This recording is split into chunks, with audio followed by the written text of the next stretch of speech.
ক্যামেরাটা সে কাকা এই পাটটা পানির মধ্যে কতদিন রাখতে হয়? আপনি 5 দিন থাকে, দিন না হলে আবার 3 দিন থাকে। হ্যালো ভিউয়ার্স, আসসালামু আলাইকুম। আশা করছি সবাই ভালো আছেন। আমি লিখন রানা, লিখন স্টোরির পক্ষ থেকে আপনাদেরকে জানাচ্ছি আন্তরিক প্রীতি এবং শুভেচ্ছা। সো ভিউয়ার্স, বুঝতেই পারছেন আজকে আমি একদম চলে এসেছি একটা নিরেট পল্লী এলাকাতে, পল্লী গ্রামে। যদিও আমিও এরকম একটা পল্লী গ্রামে বড় হয়েছি, বাট এরকম দৃশ্য আগে কখনো আসলে চোখে পড়েনি। বাট আজকে যে জায়গাটাতে এসেছি এটা হচ্ছে এমন একটা জায়গা যেটা দেখলে আপনার একদমই মনে হবে যে এটা একদম প্রাকৃতিক নিজের হাতে গড়েছে এরকমই মনে হবে। সো দেখতেই পাচ্ছেন যে এই পাশটাতে কিন্তু রাখা হয়েছে মাছ ধরার বিভিন্ন ব্যবস্থা। বর্ষা মাসে কিন্তু এই জায়গাগুলোতে প্রচুর পরিমাণ মাছ ধরা পড়ে। পাশাপাশি আমি আজকের ভিডিওতে মাছ ধরার পাশাপাশি দেখাবো যে আমাদের জাতীয় যে আ আ একটা সম্পদ আছে পাট, অর্থাৎ বৈদেশিক মুদ্রা অর্জন করা যায় সেই পাট নিয়েও কিন্তু আজকে কথা বলব। সো ভিউয়ার্স, দেখতেই পাচ্ছেন সুন্দরভাবে একজন জেলে ভাই কিন্তু মানে তার যে আমরা আমাদের গ্রামের ভাষায় আমরা এটাকে খোড়া জাল বলে থাকি। তো সেটা কিন্তু উনি আ মানে উঠাচ্ছেন যে কোনো মাছ আসলেও পড়েছে কিনা। শুধু একজন কিন্তু নয়, অনেকজনই কিন্তু এইভাবে জাল পেতে বসে আছে যে মাছ ধরবে এবং সেই মাছটা বিক্রি করে কিন্তু তারা তাদের আ সাংসারিক যে প্রয়োজন সেটা কিন্তু মিটিয়ে থাকে এই বন্যা কবলিত এলাকাগুলোতে। সো দেখতেই পাচ্ছেন বর্ষা মৌসুমে অনেক পানি হয়ে গিয়েছে এই মুহূর্তে, এবং এই পানির সাথে কিন্তু প্রচুর পরিমাণে মাছ আসে। আর এই মাছ কিন্তু এভাবেই আসলে ধরা পড়ে। সো ভিউয়ার্স, দেখতেই পাচ্ছেন আমি কিন্তু মাছের পরে যে জিনিসটা আপনাদেরকে দেখাবো সেটা হচ্ছে যে খুবই গুরুত্বপূর্ণ একটা জিনিস, আর সেটি হচ্ছে পাট, অর্থাৎ আমরা যাকে গোল্ডেন আঁশ বা সোনালী আঁশ বলে থাকি। সো এইটা কিভাবে আসলে মানে তৈরি করা হয়, পাশাপাশি এইটা কিভাবে উৎপাদন করা হয় বা চাষাবাদ করা হয় এবং পাট কিভাবে ছাড়ানো হয় সেটা কিন্তু আজকে দেখাবো। সো ভিউয়ার্স, দেখতেই পাচ্ছেন খুবই সুন্দর একটা লোকেশন কিন্তু। এই পাশে বাচ্চারা খেলাধুলা করছে, দৌড়াদৌড়ি করছে, আর এই পাশে কিন্তু একজন গোসল করছে। মানে এটা দেখলে মনেই হবে যে একদমই পল্লী গ্রামের যে সিনারি সেটা কিন্তু আমাদের চোখের সামনে ভেসে পড়ে। সো ভিউয়ার্স, দেখতেই পাচ্ছেন আমরা একজন চাষি ভাইয়ের এখানে যাওয়ার চেষ্টা করছি এবং তার সাথে কথা বলবো বা পাশাপাশি দেখাবো যে এই পাটগুলো আসলে কিভাবে প্রক্রিয়াকরণ করা হয়। সো দেখতেই পাচ্ছেন উনি কিন্তু পাট গাছ থেকে পাটটা ছাড়িয়ে নিলেন এবং এই পাটটাই কিন্তু অল্প করে কিন্তু বড় একটা স্তূপ তৈরি হবে, সেটাই কিন্তু বিদেশে রপ্তানি করে আমাদের বাংলাদেশ প্রতি বছর অনেক বৈদেশিক মুদ্রা অর্জন করে থাকে। সো এইটা আমাদের কাছে দেখতে মানে খুব অল্প পরিমাণ মনে হলেও কিন্তু এই পাট দিয়েই কিন্তু করা হয় হচ্ছে বৈদেশিক মুদ্রার অর্জন।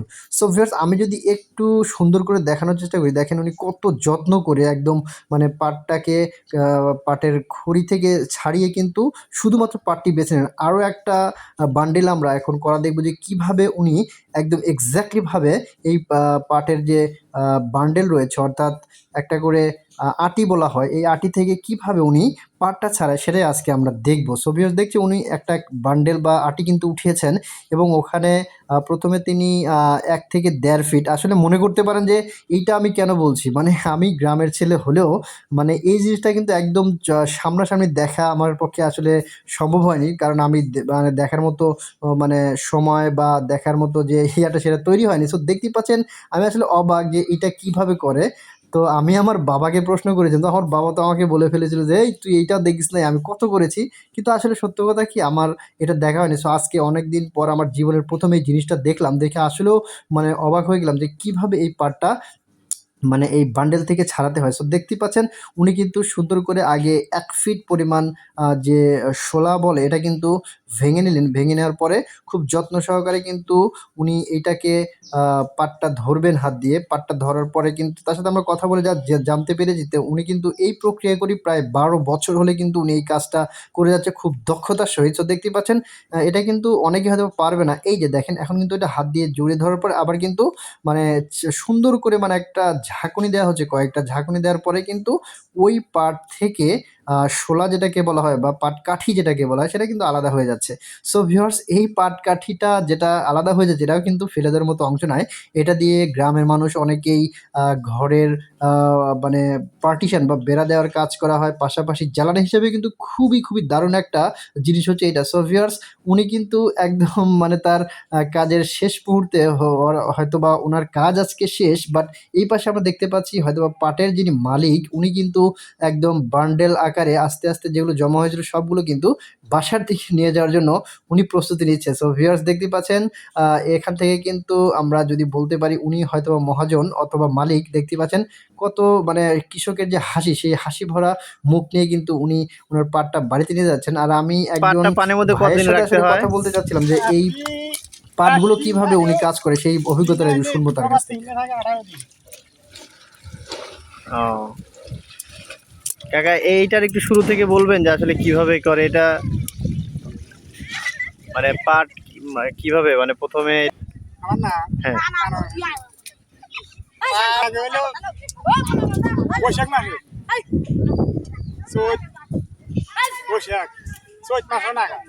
আচ্ছা হইলো এই বৃষ্টি রাতে কথা, বৃষ্টি আচ্ছা হলে আচ্ছা। আগামী এইটা বোনার পরে কয়দিন পরে কাটা যায়? আশা।